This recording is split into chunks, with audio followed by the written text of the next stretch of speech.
दिल न लाए, अल्लाह कदो तो जल्दी ठीक थी।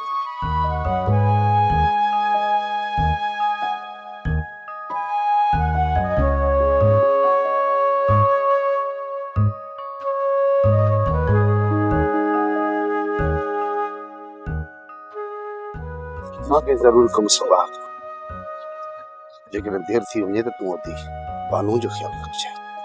अरे बिनी मेरा यो तो दामा तो हींअर नथो ॿुधाए सघां, वञा तो कई कम सां। जेकर रात मूंखे अचण में देर थी वञे न तो तू अधी बानू खे वठी चाचे मिठल के घर छॾे अचे, ठीकु आहे न?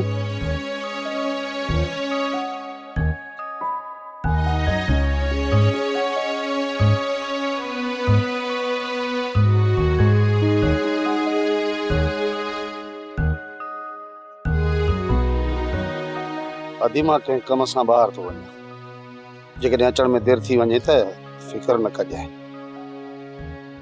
पर भाउ तू वञी केॾांहुं पियो?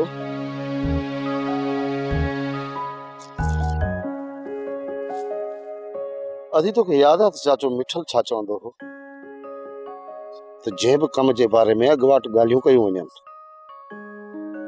उन्हनि कमनि में हमेशह रुकावटूं ईंदियूं आहिनि। पर एतिरो त ॿुधाए सघीं थो न अदा त कहिड़े कम सां थो वञी, ख़ैर जे या शर जे? शर ऐं ख़ैर में वार जेतिरो फ़र्क़ु हूंदो आहे अदी, हूअं बि नेकी ऐं बदी जो फ़र्क़ु इलाइक़ाई थींदो आहे।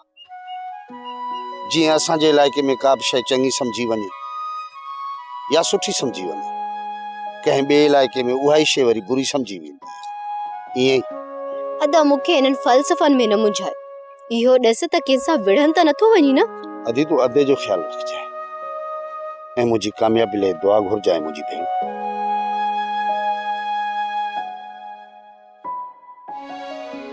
ऐं मुंहिंजा परवरदिगार मुंहिंजे भाउ जी हिफ़ाज़त कजांइ।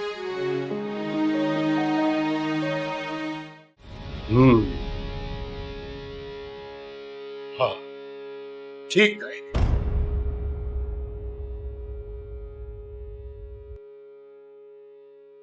साले वॾो ज़ुल्म करे छॾियो आहे, बिजार ख़ान ते हमलो कयो अथसि। खुशकिस्मतीअ सां बिजार ख़ान त बची वियो, पर हुन जो हिकु काज बनी चुको आहे। खान बहादुर साईं, हाणे छा थींदो? बिजार ख़ान उन कबीले जा माण्हू केॾी महिल बि असांजे ॻोठ ते हमलो करे सघनि था।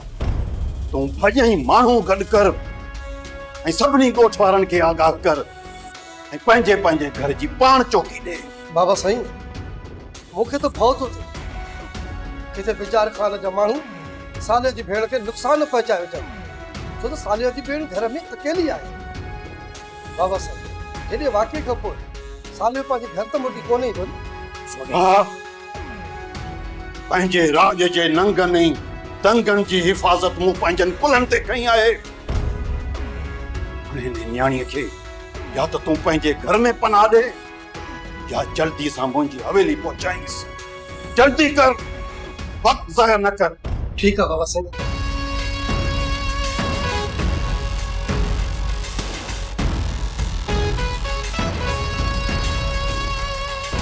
वेरुन जी वस्ती, वेरुन जी वस्ती। सब्सक्राइब कयो असांजो official YouTube channel Singh TV HD drama ऐं वधीक अपडेट लाइ बेल आइकन खे क्लिक करियो।